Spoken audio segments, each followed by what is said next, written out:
Hey guys, welcome back to my channel KTV Turns Story. So welcome to my new vlog. Actually হ্যাঁ আমি আজকে ছাদে আছি। কেন ছাদে আছি? কারণ এখন বাজে 3টে আর 3টের টাইমে এরকম ওয়েদার, তো বুঝতেই পারছো আমি হচ্ছে কী নিয়ে কথা বলতে যাচ্ছি। আর অলরেডি নিশ্চয়ই নিচে ক্যাপশনটা পড়ে নিয়েছো কী নিয়ে আমি কথা বলছি। তো বেশি না ভাট বকে চলো আজকে লিস্ট কাম টু টপিক। হ্যাঁ তো গাইস আজকে আমফানি নিয়ে কথা বলছি। তো এটা যতটা নামটা শুনতে ফানি কিন্তু ঠিক ততটা ফানি নয়। অ্যাকচুয়ালি এটা রিক্স আছে, এটা অনেক হাই স্পিডে আসছে। যতদূর আওয়াজ বলেছে, ইভেন কি টিভি অ্যান্ড রেডিওতেও বলছে যে প্লিজ যারা যারা কোস্টাল সাইডে থাকে বা যারা যারা সমুদ্রের ধারে বা পাড়ে থাকে, যেরকম আর কি সুন্দরবন সাইডে ওই সাইডে বা উড়িষ্যা সাইড, উড়িষ্যা ইভেন কি আমি একটু আগে খবর দেখলাম যে উড়িষ্যা সাইডে অলরেডি এসে গেছে। তো আমাদের বাংলাতে ঢুকতে আর বেশিক্ষণ বাকি নেই আমার যা মনে হয়। তো ইভেন কি আগের উইক থেকে এটা নাম শুনে আসছি যে আসছে আসছে আসছে। তো আজকে আমার মনে হচ্ছে কি আজ থেকে স্টার্ট হতে পারে।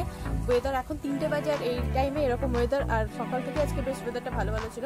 ঠিক আছে, তো এখনও আসেনি, একটু হালকা একটু বৃষ্টি হয়েছে একটু আগে।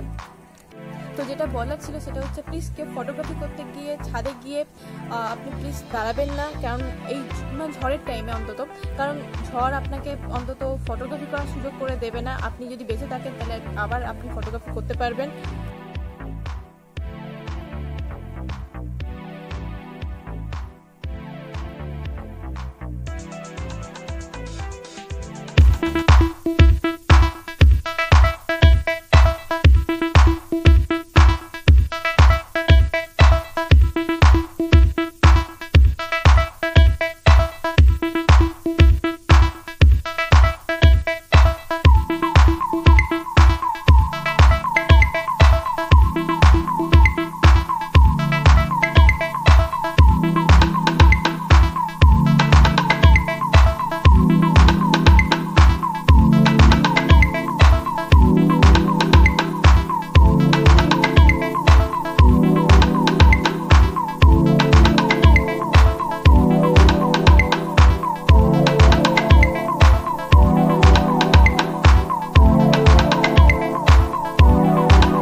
তো গাইস আরেকটা যেটা বলার ছিল সেটা হচ্ছে আমফানি আসছে উড়িষ্যা আর West Bengal, North 24 Parganas and South 24 পারগানাসে বেশি এফেক্ট করবে যতদূর আর কি রিপোর্টে বলেছে।